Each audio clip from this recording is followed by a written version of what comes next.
I think that a lot of people think that they should just be good at one or two things, but I don't believe in that. I think that you are actually, you, Naftali, and everybody that's listening really is probably good at a superset of maybe half a dozen things, right? So I'm good at visualizing things in my mind. I'm good at brainstorming. I'm good at ideation. I'm good at sales. I'm good at marketing.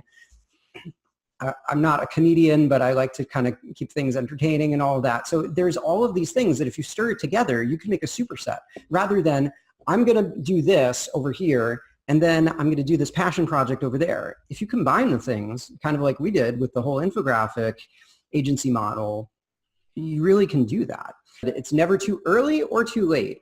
I think there is something to be said about applied wisdom over time. You kind of have to fail and do all that. But it's really interesting. So the most common piece of advice that I give to people about being an entrepreneur, ready, is do not be an entrepreneur. And they look at me like I'm crazy. They're like, what's going on here? Is this a trick? Like, we're supposed to be getting guidance about being entrepreneurs.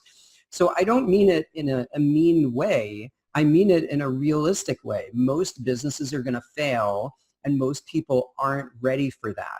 So if you have a spouse and your spouse isn't on board, you're going to fail before you start. If you don't know how to sell to people, or at least have a salesman who's going to work on commission or something, you are going to fail. If you don't know how to break out the baseball bat and bust some kneecaps to collect on these so-called contracts that people are going to stiff you on because they look at you as a peon freelancer that they never actually have to pay, you are going to fail. The sad reality, Naftali, is that many people are subject matter experts. And there's nothing wrong with that, but they belong in a 9-to-5. They don't belong running their own ship because they need all the soft skills, all the relational skills, all the sales skills, and everything that is besides just making the product.